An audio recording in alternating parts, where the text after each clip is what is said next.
Egaa ashama harka fuunee kabajamtootaaf jalatamtoota hordoftoota Maddoolaa Miidiyaa kun qophii addaati. Qophii addaa keenyarraa sagantaa addaa qabannee isiniif dhiyaannee jira. Sagantaa keenya addaa kanarratti immoo dargaggoota kallattiilee adda addaatiin marsaalee hawaasummaa irratti beekamtii horatanii akkasuma immoo dhimmoota Oromoo fi Oromiyaa jiddu galeessa godhachuudhaan yeroo adda addaatti qophiilee adda addaa irratti argaa turre kan qabadhee isiniif dhiyaadde jechaadha. Eeyyangaa guyyaa kaleessa kallattii adda addaatiin keessaayyuu fedhii hawaasaa guutuudhaaf Oromiyaa irraa Injiinar Abdul Jaliil Qaasim qabadhee isiniif dhiyaadheen jira. Har'a mootuu gola artii keessaa ijoollee Oromoodhaa kanneen marsaalee hawaasummaa irratti beekamtii gurguddaa horatanii fi golaa fi gollicha Oromoodhaa faarsuudhaan afaan artiitiin yookaan immoo industirii artii Oromoo keessa sosocho'aa jiran qabadhee isiniif dhiyaadheen jira. Erga isaanii wal barreen boodatti immoo imala artii keessatti hojiilee isaan hojjechaa jiran tokko lama jechuudhaan kakkaasnee waliin ilaalla. Ani qopheessaa sagantichaa Falmataa Roorooti. Egaa assalaamu alaikum warahmatullahi wabarakaatuh.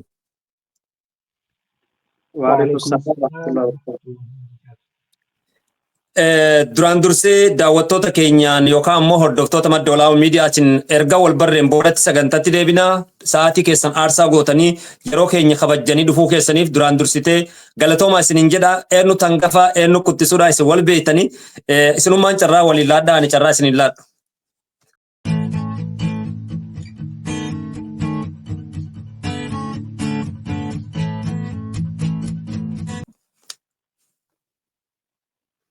Aye, isinis warri Maddoolaa Miidiyaa carraa kana nu laattanii hawaasaa wal isin qunnamsiisnaa koottaa nu biratti hafuura baafadhaa jettanii carraa kana nu kennuu keessaniif baay'ee galatoomaa ulfaadhaa isiniin jenna. Ittaan sun an maqaan kiyya Seyfeddiin Abdulqaadir jedhama. Ogummaan kiyya akkuma beekamu kan ammaan hawaasa ittiin tajaajilaa jiru barreessaadha. Akkasumas walaleessaadha. Haa ta'u malee ogummaan ani ittiin baradhee bahee ogeessa fayyaati. Waan kanarraa hafeen adeemsa keessa ta'u wal barannu ta'a. Egaa galatoomi obboleessi kiyya Seyfeddiin Abdulqaadir keessaayyuu ogummaan kiyya kan ittiin leenjii fi ittiin baradhe ogeessa fayyaati jettee jirta. Har'aan tan immoo industirii aartii Oromoo keessatti jirta barreessaa walalooti. Waan hundaafuu galatoomi ulfaadhu siin jedhaa walitti deebina. Ayyee isaan erga wal barreen boodatti immoo kallattiidhaan Seyfeddiinitti deebi'a. Atis maamiltoota keenyaa fi daawwattoota keenya akkasuma dinqisiifattoota keetiin erga wal barteen booda inshaallah sagantaa keenyatti fufna. Tole galatooma miidiyaan Maddoolaa asitti nu affeertanii yaada keenya nurraa fuudhuudhaaf akkasuma hawaasa wal qunnamsiisuu yaaduu keessaniif ulfaadhaa galata qabdanii miidiyaa dhalootaatii miidiyaalee jajjabeeffamuu qaba. Asumaan ani Abdurrahmaan Hussein jedhama. Ogummaa artiin cinatti ammoo barumsa akkaawuntiingiidhaan ani kan baradhe. Ayyee galatooma erga gana jenneen boodatti Seyfeddiin eessatti dhalatteen gaafii keenya jalqabaati. Seyfeddiin namuutuu iddoo itti dhalan qabne waan taateef sagantaa keenya darbuun duratti Seyfeddiin eessatti dhalatee umurii ijoollummaa isaa eessatti dabarse kan jedhu raayyoo jalqabni gaarii ta'eeti yaada. Mee Seyfeddiin eessatti dhalattee eessatti guddatte? Iddoon dhaloota kootii Oromiyaa gola Arsii magaalaa Aanaa Dodolaati. Magaalaa Heeroroo jedhamu. Akkasuma immoo Heeroroo keessaa immoo ganda Sinaana jedhamu dhaladhe. Guddinni kiyya hamma kutaa torbaa achuma magaalaa Heerorooti. Barnoota achiin baradhe. Achii jalqabee kallattiimaan gara magaalaa Adaamaan dhufe. Magaalaa Adaamaa hamma qophaa'ina xumuritti achiin baradhee xumure jechuudha. Galatoom ulfaadhu mee Heeroroo yoo kaasan waa hedduun beekamti. Heeroroo mee hawaasa keenya kan beekaniif dhiifneetumaan kan beekne immoo wal barsiisuun dirqama. Heeroroon akkamitti ibsita? Maaliin beekamti Heeroroo? Qabeenya uumamaa qofaan illee osoo hin taane gootota hedduu qabdi. Sirna wayyaanee keessatti waa hedduu dalaguudhaanis aarsaa gurguddaa kafaltee jirti. Mee kanaan wal qabsiiftee Heeroroon akkamii ibsuu dandeessa? Heeroroo dhugaa dubbachuu fi seenaan Heeroroo maqaa Heeroroo jedhu caala madda goototaati. Bu'uura oomishaaleeti, biyya qamadiiti, biyya garbuuti, akkasumas magaalaa laggeeniiti. Magaalaa laggeen hedduun laggeen gurguddaan keessa yaa'uudha. Akkasuma immoo mandhee qabsooti. Mandhee qabsoo yoo jedhu Heelaroo irraa kiiloomeetira 2-3 waan ta'u yoo deemtu ganda Allummaa Shifaa jedhamu jira. Allummaa gandi sun ganda qabsaa'onni Oromoo hedduun aarsaa gurguddaa cupha qabsoo Oromoo keessatti itti dabarsaa turanii fi keessatti wareegamanii akkasumas keessatti diina hedduu uffisaa turanidha. Gaafa seenaan qabsoo qote bultoota Baalee ka'u Heeraroo keessaa'u ganda Allummaa Shifaa adda duree yaadatama. Kanaaf seenaan isii waan nama jechoota muraasaan akkas kaasee xumuruu miti ganda goota Qaasim Umar fa'a. Gootolee hedduu tarreessuu ni danda'a. Kanaaf Heeraroo hamma guddina siira seenaan ishii guddaadha jechuu barbaade gabaabumatti. Egaa galatoomii kan dhaggeeffachaa jirtan sagantaa qophii addaa keessaayyuu gara walalootiin ijoollee seenaalee gurguddoo dalaguudhaan erga biyyaa ba'anillee industirii aartii Oromoo keessatti kitaabota adda addaa barreessuudhaan biyyuma abbaa isaaniillee gaaf jiran barreessanii har'a mootummaa marsaalee hawaasummaa irratti dhageettii guddaa horatanii fi ijoollee naamusa gurguddaa qabanidha. Egaa Heeraroo yoo kaasne waa hedduu yaadachuu dandeenya. Qonni guddaan akka biyyaatti argamu industirii biyyaatiif oomisha akka paastaa wantoota adda addaatiif tajaajilu naannoo Heerarootti akka argamu keessaa oomisha akka qamadii akkasuma immoo laggeen adda addaas naannoo kanatti akka argamu nuuf kaastee jirta. Gootota hedduus kan of keessaa qabdudha. Keessaa jijjiirama bara darbee wayyaanee wal qabatee seenaa maaster pilaaniitiin magaalota adda durummaan dheeraman keessaa isee takkadha. Galatoomisiin jechuun barbaada Seeyfaddiin.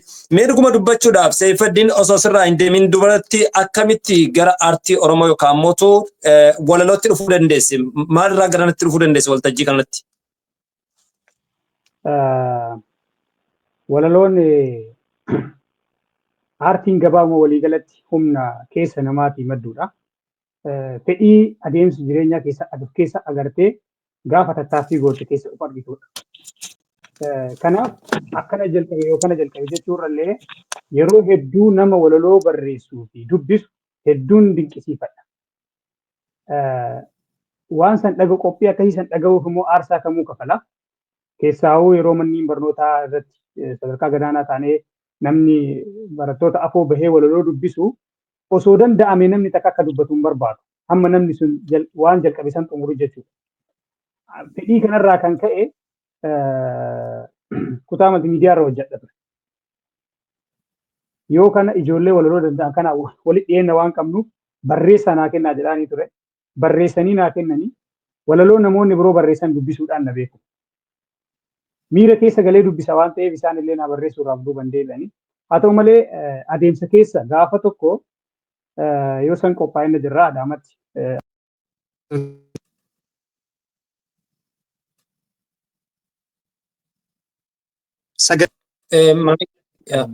Sagantaa sagaleen itti fufa inni jira itti fufi Seeyfaddiin inni jira. Sagantaan akka magaalaa Adaamaatti galma abbaa gadaarra qabame walaleessaadha jedhanii waan na beekaniif sagantaa kanarra affeeraa naaf godhan. Haa ta'u malee qaama silaa walaloo naa barreessu kanallee kallattii ani hin beekneen isaallee affeerraan godhamee jira. Innis waan ana affeerraa godhameen se'u anillee waan isaa affeerraa godhameen se'u yeroon illee yeroo gabaabaa ture dhaqee akka walaloo naa barreessuu fi akka affeerame yoon himuuf inni illee akka affeerame naa himu. Hiriyaa kiyyaa walumaan barannaa Muddassir Ibrahim jedhama. Inni walaleessaas barreessuus danda'a. Walaleessuurallee yeroo hedduun barreessa. Gaafa kana ka ofii barreessuudhaaf waan tureef lamaan keenya barreessuudhaaf yeroon hin heeyyamneef. Sababa kanarraa kan ka'e ani immoo carraa hammana gahu artistoota gurguddaa irra argama ture. Sagantaa sanarratti Alii Birraa irra argama jedhamee qophiin sadarkaa saniin eeggamudha. Bakka kana gahee walaloo dubbisuudhaaf miira addaa waan qabuuf cufadhee mana addaa galee osoo ciisu yaalaan ture. Osoo barreessaa jiru rafuu kiyyan yaadadha. Ganama yeroo dabarsee waan rafeef osoo ani rafu inni na waliin qophii deemuudhaaf barii gaafa sanaa jechuudha. Barii gaafa sanii sanba xiqqaa ture. Hirribaa na kaasu yoo dhufu luukii baay'ee irra barreessee achuma irra ciisee jira. Haga an uffadhuuf yoo dubbisu walaloon mana dhaya. Bakka anti walaloo kana dubbistutti ani walaloo kiyya walaloodha jedheen dubbisuu naan jedhe. Garuu situ barreessa jedhee amanuu hin danda'u naan jedhe. Yoo kana waan na qoosu se'a yoo laalu anillee walaloon mana dha. Callisee waloo marra barreessee akka sagantama waltajjii sanarra osoo hin buune galee akka naan hin jenneef qofa qabadheen deeme. Walaloon sani maal waa'ee Oromiyaati. Oromiyaa jechuun hundee maqaa keetii Oromoo yoo jedhan uummatoota teetii kan itti argamtu ardii Afrikaati handhuura Afrikaatti magaalaa tanteeti. Gaarreen ol kakaasee Pilaatoon badhaasee ardii diigisee sululaan uwwisee uumaa nuti hin beekne kunoo nu mul'ise jetti walaloon sun walaloo dheertuudha. Dhuma irratti beekumsas hin qabu ganaa daa'imaaraa yoo folcheera yoo balleesseera of folchaa daraa jedhee cufe walaloo anaaf jalqabaa waan ta'eef. Walaloon sun garuu akka ani yaade osoo hin taane walaloo kana dura namoonni yoo naa barreessan dubbisurra baay'ee jaalatama argattee hamilee argadhee gaafa sanirraan akka walaloo barreessuu danda'u of baree walaloo barreessuudhaaf tattaaffii kiyyatti fufe akkasuma naa milkaa'ee jechuu barbaade. Galatoomii keessaayyuu waa'ee manneen barnoota sadarkaa tokkoffaa sadarkaa lammaffaa sin gaafanne sababbiin isaas mee miira walaloo ati qabdurraa erga dubbanneen booda garasitti deebineetiin bira darbuuf dirqame. Manni barnootaa chaalenjiilee gurguddaa qaba. Hojii duulaa biqiltuu dhaabuu akkasuma immoo gumiileen adda addaa ni jira. Dhimmoota sanneen irran tarkaanfadde booda itti deebina. Maaliif haga tokko miira gammachuu miira artii Oromoo irraa erga dubbanneen booda bakka kaleessaatti ni deebina rakkoon qabu. Inumaayyuu wanti sirraa arge keessaa tokko mudannoon addaa galma abbaa gadaatti namni ati walaloo naa barreessiif jette bakka sanitti argamu walaloo ammoo osoo siin barreessin dhufuun isaa mudannoo addaa ta'ee jira. Kunis mudannoodha jedheetii yaada akka nam tokkootti jechaadha. Walaloo si barreessa jedheetiin osoo eegaa jirtu innillee bakka sanitti sagantaa sarratti hirmaachuudhaan qooda fudhatee jira. Mee ati walaloo maaf hin barreessine?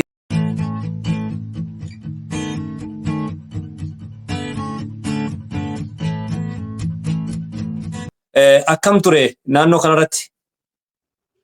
Addaan baasuu dandeessaa? Yeroo sanitti akka walaloo jaaladhuuf beeka malee an akka walaloo barreessuu danda'uuf hin beeku.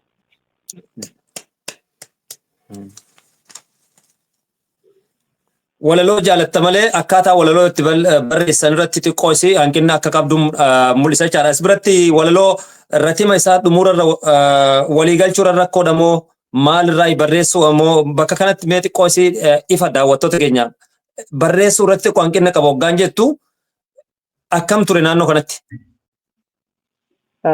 Akkuma siin jedhe an daa'imummaa irraa nama walaloo barreessuuf dubbisu ni dinqisiifadha. Wanti kun anaa oli jedhee waan yaaduuf yeroo hedduu aniin akkana walaloo jaaladhuuf dinqisiifadhu kun yaalee naa milkaa'aa abjuu jedhuun ture. Gaafa dhumaa jalqabu kana immoo miira waltajjii sanirra bahuu qaba waanuma isa hubadhee bahuu qaba jedhuun barreesse malee an walaloo barreessee walaloo kiyya walaloo ta'ee hawaasa bira jaaladhu fudhatama argataa jedhee yaadee miti. Thank you.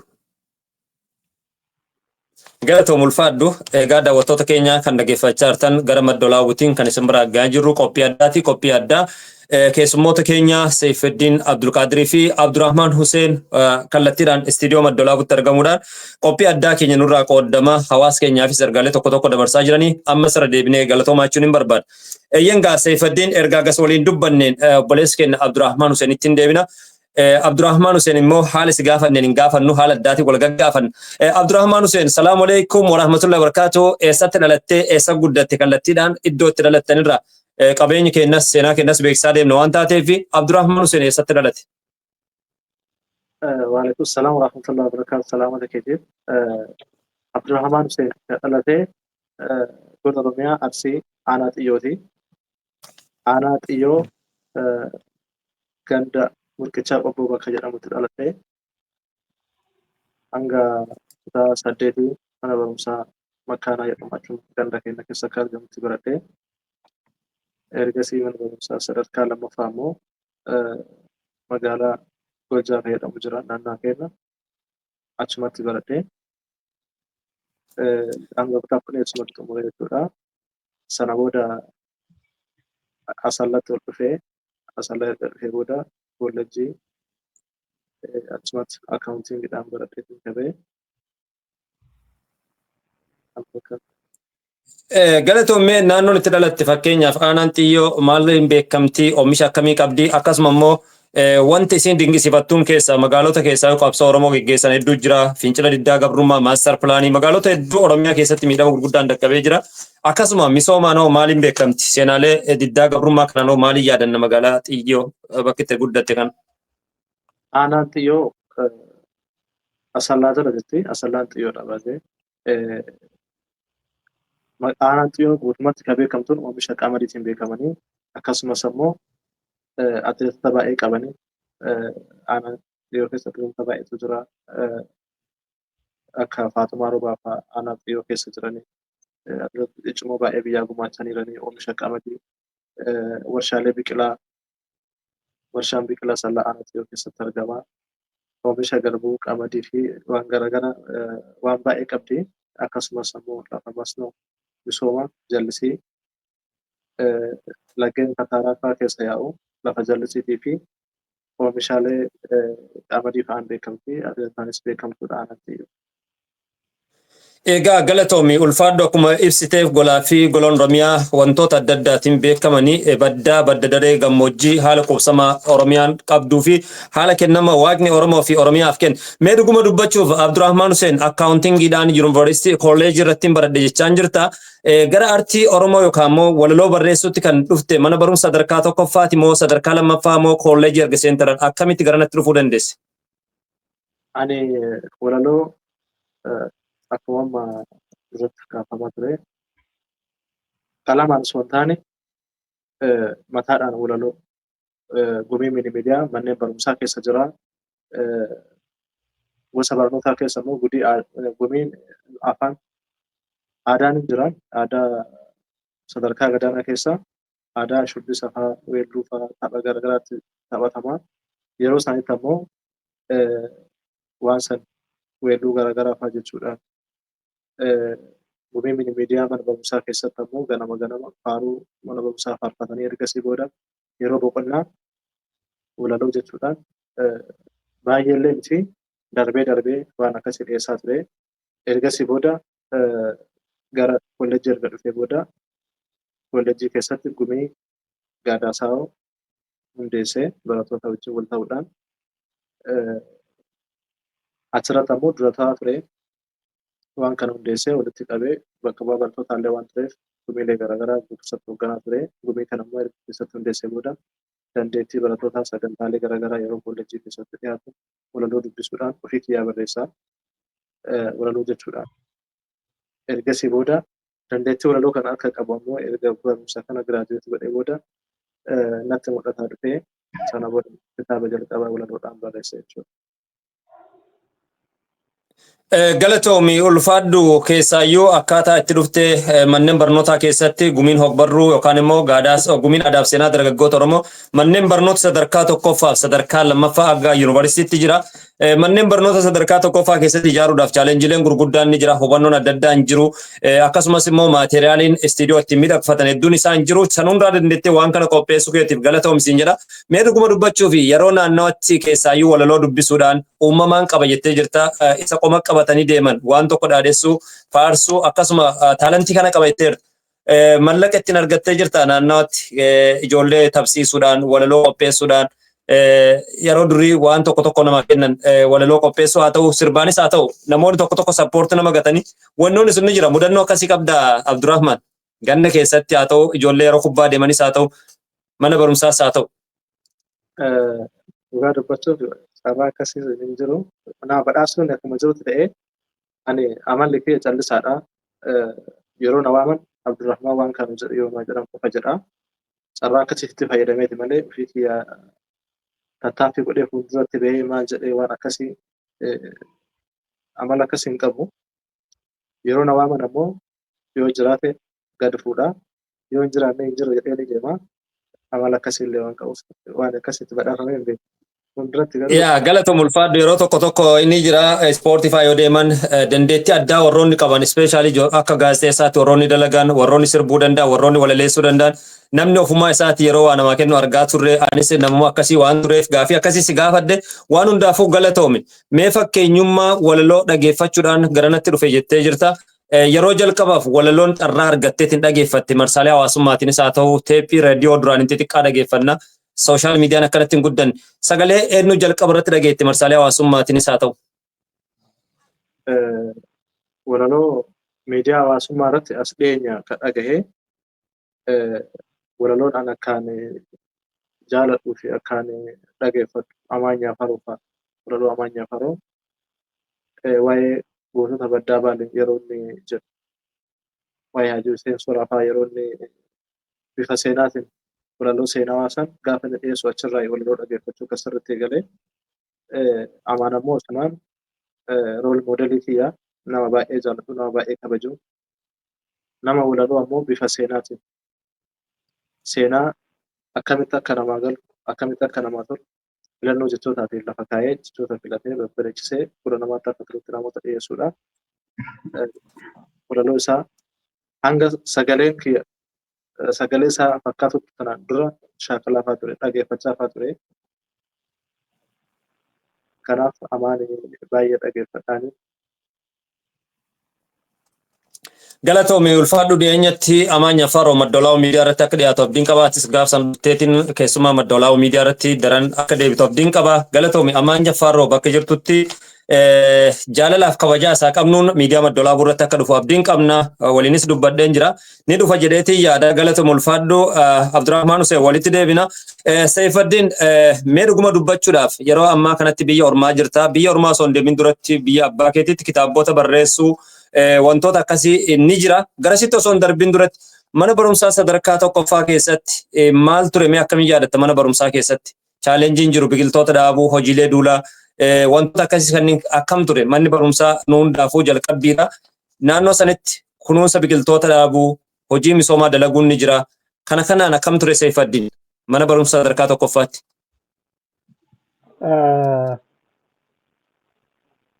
Dhugaa dubbachuuf qabxii gaarii kaastee manni barumsa sadarkaa tokkoffaa dirree namuu keessatti of argu. Dirree namuu immoo waan achi keessatti dabarse hin yaadanneedha. Dirree wanti kun badaadha, wanti kun gaariidha. Wanti kun waan na ceesisu, wanti kun immoo waan na kuffisu jettee ati irratti agartuudha. Bakka kanatti dirree ati itti of hooggantu osoo hin taane dirree itti namni qaamni hedduutti si hoogganudha. Madarasaa ta'uu danda'a. Mana barnootaa ta'uu danda'a, gaafa mana galtee maatii ta'uu danda'a. Seenaan yeroo kanaa seenaa baay'ee jechuu barbaadeeti. Gama tattaaffiitiin yoo deebi'u yeroo baay'ee an ilma qote bulaati. Garuu carraa hojiilee qote bulaan sila tokko hojjechuu nama argatiin keessaa tokko ana. Gaafa akka mana barumsaatitti immoo duula midhaan alaa sassaabuu akka mana barumsaatitti gaafa yaanee ganda tokko waan sila hawaasa yaaddoo ta'ee roobni midhaan deebi'a maal jedhama jedhee wanta hawaasa yaaddessu wayii guyyama takkaan gayyaanee ganda tokko hara galfachiisuu jira. Gaafa akkasii sana gama tokkoon hawaasa qarqaaruudha. Anaaf immoo gammachuu guddaadha. Bakka sani argamee barattoota san wajjin hojii san hojjechuun anaaf gama tokkoon akka ayyaantummaatiin ilaalaa ture. Carraa san hin argadhu waan ta'eef jechuudha. Hin dagadhu waan san. Gaafa mana barumsa sadarkaa tokkoffaa yaadadhu duula hawaasa qarqaaruudhaaf yaanu san yaadadha yeroo hedduu.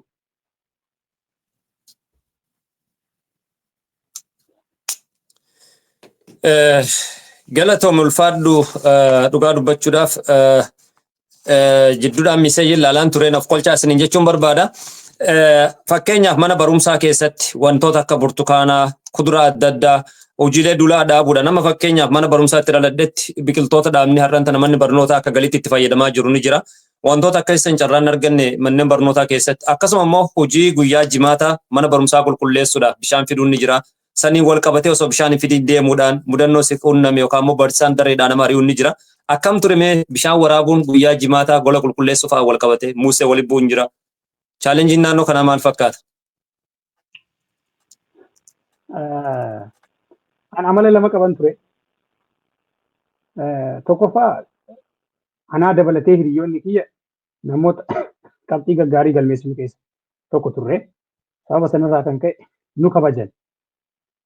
Sababa qabxii barsiisota keenya boonsuuf nuuf immoo hin jeeqna ture faallaa sanii jechuudha. Daree teennee hin barannu, muuseedhaa hin ajajamnu. Barsiisotuma keessaa barsiisota muraasaaf ajajamnu. Namni kallattiidhaan nu hoogganu yeroo baay'ee daariktara mana barumsaati. Akka nuti barnoota dhiisuus hin barbaadani. Kanaaf dhiibbaa hedduu akka barattoota biraarra godhan san irratti hin godhani. Akkasuma immoo gadillee buusanii ajaja barbaadan nurra dabarsanii akkasitti hin raawwannu ture. Sababa barsiisota hedduu waan nu kunuunsitu waan barbaade hojjedha malee akka dhuunfaa kiyyaatti waan hin barbaanne gabaabumatti hin hojjetu yoo sanuu. Galatoom ulfaadhu daawwattoota keenya kan isin biraan gahaa jirru qophii addaa dargaggoota Oromoodhaa kanneen biyyoota adda addaa jiran kaleessa Oromiyaa keessa illee jiraachuudhaan walaloo barreessuudhaan industirii aartii Oromoo keessaa gama walalootiin manneen barnootaa irra jalqabee akkasuma barruu Oromoo keessatti hojiilee guddaa dalagaa jiran erga biyyaa ba'anillee marsaalee hawaasummaa irratti iddoo gaggaarii dhaabbachuun hiriyyummaadhaan waliin dabarsaa jiran keessaa Saifuddin Abdulqadirii fi Abdurrahman Hussein qabadhee isinii dhiyaadheen jira. Namoonni immoo gaafii adda addaa qabdan gara koomentiitiin barreessuudhaan sagantaa biroo irrattis yaada dabalataa akka isinii kennan abdiin qaba. Mee Saifuddin asumarratti kitaaba Oromiyaa teessee barreessite yeroo jalqaba maal jedha kitaaba barreessituu kee dhaga'een jira. Kitaaba kana immoo maalirra dhaabbattee barreessite maal of keessatti qabatee jira qabiyyeen kitaabichaa maal ture?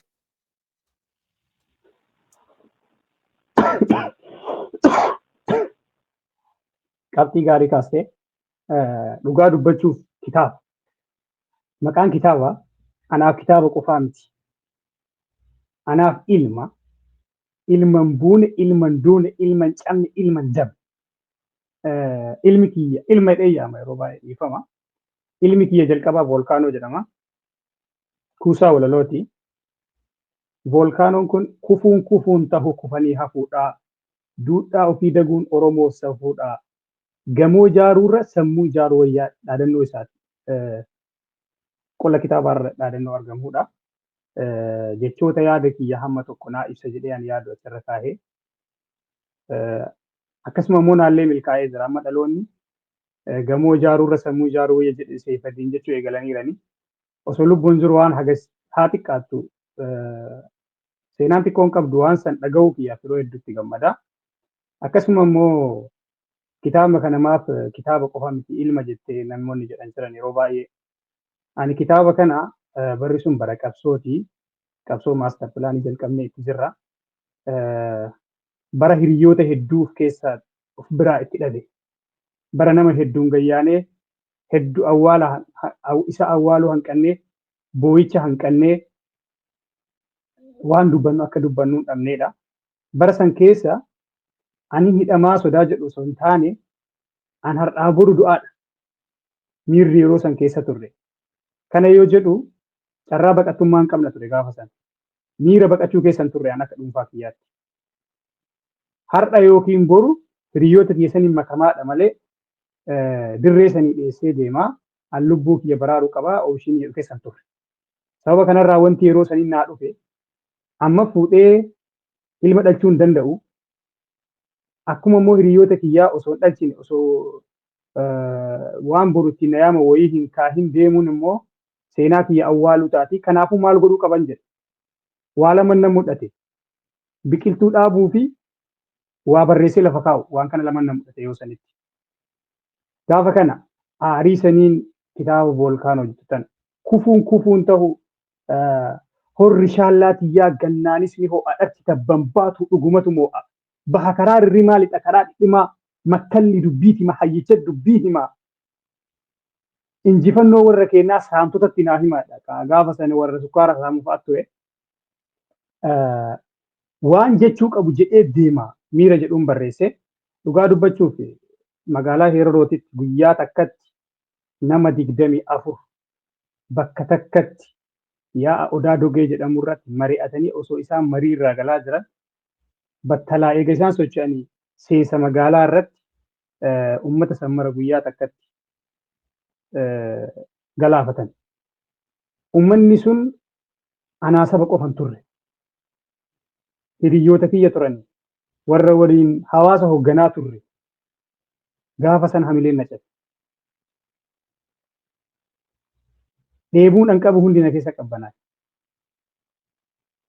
Amaanaa isaanii illee gatee mana galuudhaaf filannoon godhanne osoo qabsoofnu karaa jarri deeman san deemna miira jedhu keessa waan tureef miira saniin barraa'e yoo luukii jalqabaa kanarra barreessu wanta na mudatee anammaa gammaa yaadanne keessaa jalqaba luukii irra barreessaa jira.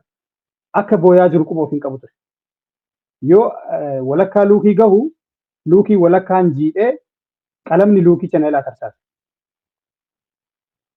Luukii sana yeroo dhiyootiif akka seenaatti kaa'ee ture. So kitaabni Voolkaanoo jettu kuusaa walaloo bifa kanaan barroofte bifa kanaan gama kitaaba barreessuu dhufee jechuu barbaade. Egaa galatoomii ulfaadhu keessaayyuu kitaaba Volkaanoo yeroo jalqabaatiif barreessitee jirta. Akkasumas immootu seenaa maastar pilaaniitiin akka wal qabatee fi ejjennoo gurguddaa kan qabdu waa lamaan qaba jettee jirta. Tokko biqiltuu dhaabuudhaan, lammaffaa immoo kitaaba barreessuudha jettee jirta. Kitaabichi Volkaanoo kun immoo anaaf ilma kan jedhu irra deddeebitee dubbachaa jirta. Yeroo ammaa kanatti jechaadha, sababbii isaas ibsitee jirta. Mee dhuguma dubbachuuf heeraroo guyyaa tokkotti namoonni 24 annaa du'an kitaabicha kana wayin barreessaan ture imimmaan koon dadhabeetiin ifin sadarkaa waraqaan irratti barreessullee ni jala sadarkaa baduurra ga'e kan jettu yaadna dabarseerta.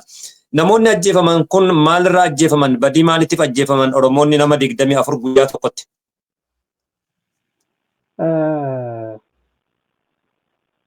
Jalqaba barri sun akka faranjiitti 2016 fakkaata.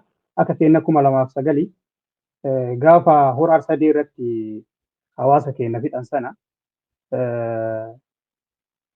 sodaa qabsoon magaalaa Heerarurraa kaate baddaa Baaleetii fi waabee gamana ceetee uummata kana miira takkaan dammaqsuu dandeetti. Gandi kun ganda seenaati, ganda goototaati. Uummata riphetu as jira. Man'ee qabsoo waan taateef bakka kanaa yoo hirrifachiisi wanni bakka kanaa ka'u guutuu biyyaarra dhiibbaa fiduu danda'a sodaan jedhu naannawa sanitti turee jira jalqabumayyuu. Akkasuma gaafa hora Arsadee irratti wanti kun uummata Oromoo guutuu mudatu hawaasni miira keessa galee sagalee dhageessisaa ture. Sagalee dhageessisuu qofa osoo hin taane wal gahanii bakka abbaan gadaa jirutti, bakka abboonni amantii jiranitti, bakka haadholeen jirtutti, bakka xiqqaa guddaan jirutti mariirra oolanii maaltu malaa diinaa nu marsee jira. Nuuf immoo maaltu mala waan jedhu kana mari'ataa oolanii maarree miiraan deemuun hin taatu akkaa fi akka deemnu jedhanii boca qabsoo kaayanii namoota filatanii adda ka'an. Ana Abbeeraa Ta'aa fi Muhammad Sa'iid Jeelaan jedhama. Sa'aatii 9:00 itti gaafatamaa qabsoo kana nama raangodhu godhamee muudamee sa'a 11:15 akkas yoo ta'u wareegamee jechuudha. Tokko akka fakkeenyaatti isinii fudhadhiisa qofaa miti kan wareegamee nama 20 wayii. Uummanni kun harka duwwaa jira. Waan biraan goone hin mari'ate. Namni galteen itti galtee mari'atuun kalee jirti. Akka namatti hin dhufne qe'ee isaa taa'ee mari'ate. Mariin kun nuuf hin ta'u. Maaf mari'atan waan jedhudha. Kanaaf badiin isaanii Oromoo ta'uu qofa gabaabumatti yeroo sanatti. Oromoo ta'anii argamu akka Oromoo ta'an of beeku. Waan kanarraa hafeen badii biraan qaban jedhee yaadu.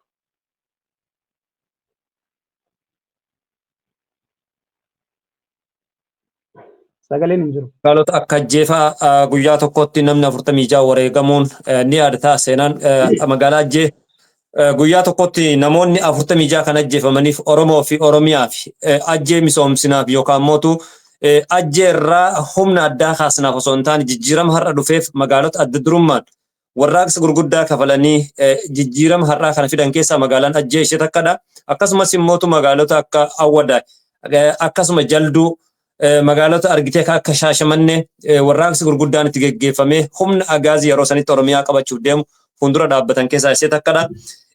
Kutaa Oromiyaa hunduma keessa yeroo sanitti haalli geggeeffamaa ture ispeeshaalii magaalota akka Ajjee, magaalota akka Heeraroo, Hasaasaa, Kofalee akkasumas immoo Jalduu, Gincii, Naqamte, Najjoo, Sigimoon dabalatee jechaadha. Haga lixa Oromiyaatti warraaqsi geggeeffamaa tureen aarsaan gurguddaan kafalamaa ture jira.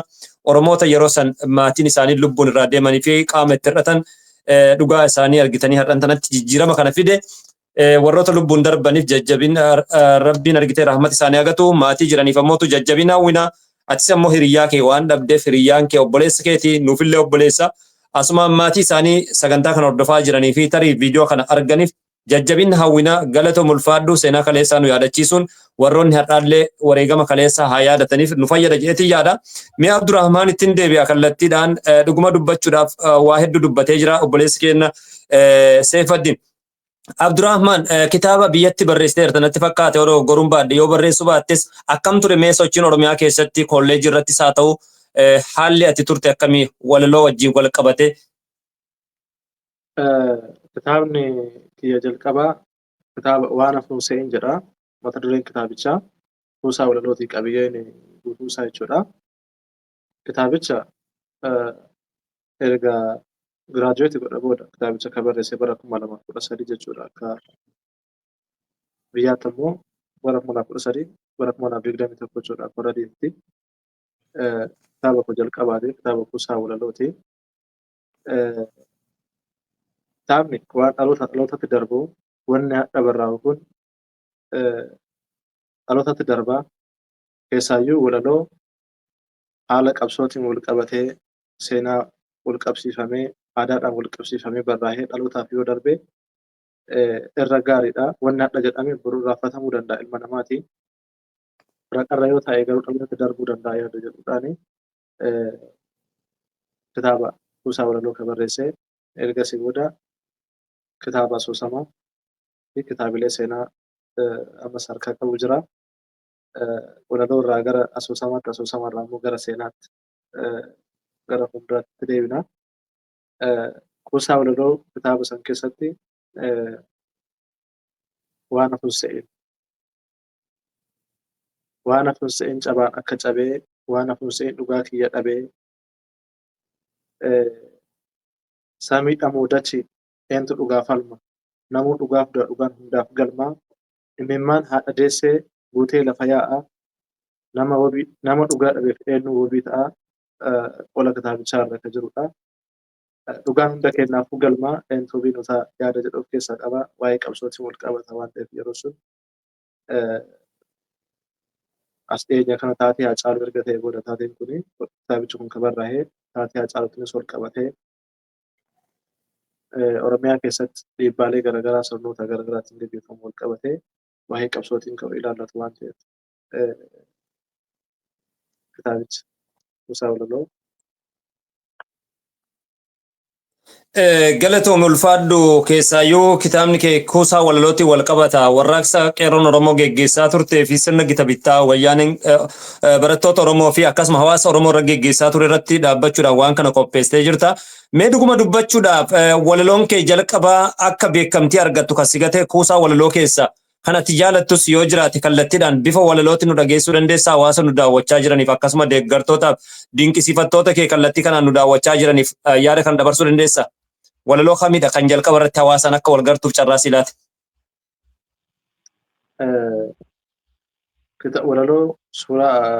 Walaloo kee kan barreesse keessaa walaloon an akkaan jaalladhu waan hafuun se'in isuma jettudha.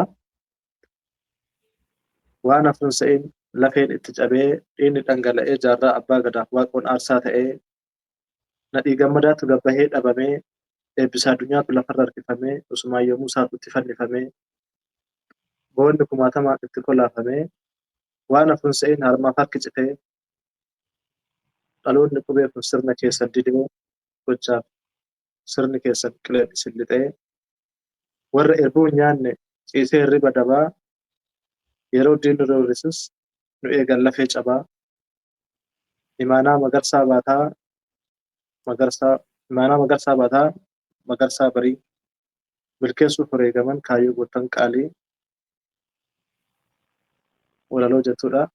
Guutuu isaa immoo kitaabicha keessaa ni argatu.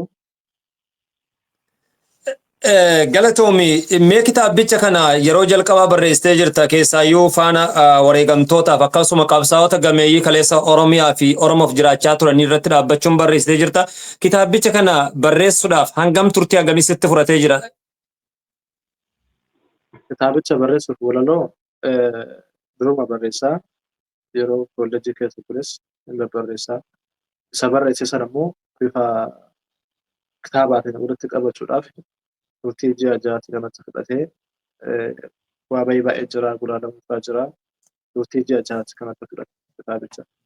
Walaticha immoo kan dura barreesses isa haarawas itti dabalamee taatee yeroo saniitiin illee dura dhaabatamee barreeffamee turtii ji'a ja'a keessatti. Galatoom mee kitaabicha kana yeroo jalqabaa eebbisiiftu namoonni adda durummaan galata siif oolan kan galateeffachuu dandeessu. Tarii promooshinaanis haa ta'uu wantoota adda addaa yaadaanis bira dhaabbatan carraa kanaan namni galateeffachuu barbaadu. Akkasumas immoo kitaabni kun eessatti eebbifame jalqaba Oromiyaadha moo biyya Dubaay Imireetittis sagantaan jiraachuu isaa nan beeka. Eessatti eebbisiifte kitaaba kana? Kitaaba jalqabaa hin eebbisiisne akkasumatti manneen maxxansaatiif raabsee haalli yeroo isaan jiru ulfaataa ture. Taateen Hacaaluu ji'oota muraasa boodaadha kitaabichi. Hacaaluun wareegamee ji'a jaha boodaadha kitaabicha gabaarra oolchee haalli yeroo isaan illee ulfaataadha. Nageenyi biyya keenyaa rakkisaadha. Yeroo sana immoo qabsaa'onni Oromoo mana hidhaa jiranii walitti dhufanii waan tokko gochuulleen ulfaataa ture. Kitaabicha akkuma maxxanseen ammoo manneen kitaabaatiif raabsee isa kana fakkaataa jechuun eebbifamee asumaan ammoo namoonni galateeffachuu barbaadu yeroo isaan kitaabni kun akka uummata bira gahu namoota mileena godhaa turan namoota na jajjabeessanii fi gulaalaa kitaabatti yaallee kan ture Maraa'ol yookiin ammoo nu bal'aa dafii barreessaa fi qorataa seenaa dargaggeessa jabaadha. Galatoom jechuun ni barbaadan isaa. Mee sagaleen kee addaan citee ture eenyuun galateeffachuu barbaadda carraa kana? Carraa kanaan Nuurallaa yookiin ammoo Maraa'ol Dafii Gubaa barreessaa kitaabota gulaalaa fi qorataa seenaati. Akkaan gara aartii kanatti illee hamilee godhadhu. Bu'aa baay'een aartii kana keessa akka jiru gorsaa kiyya hanga ammaatti duuba kee dhaabatee jabaadhu nama na gorsuudha. Aartii Oromoo keessatti bu'aa baay'ee jira. Sadarkaa ispoonsara dhabu, wanni ati yaaddisuu walisii qabamuu dhabu, yeroodhaan immoo suufii milkaa'uu dhabu irratti illee gorsa naa kennuudhaan duuba kiyya jabaadhumaan jechuudha. Nama gorsaa ture, nama na gargaaraas jiruudha. Asumaan galatoom isin jechuu barbaada Maraa'ol. Galatoom ulfaadhu wanti sanarraa hubadhe isin lamaan irraayyuu wareegamuun artiist Hacaaluu Hundeessaa wareegama gurguddoo ilmaan Oromoo akka kaffalchiise ispeeshaalii akkasumas immoo dhugaa dubbachuudhaaf isinis walaloon keessan hedduun miira eeriyaa kanarra akka jirtu argeen jira wareegama Hacaaluu Hundeessaa rifleekti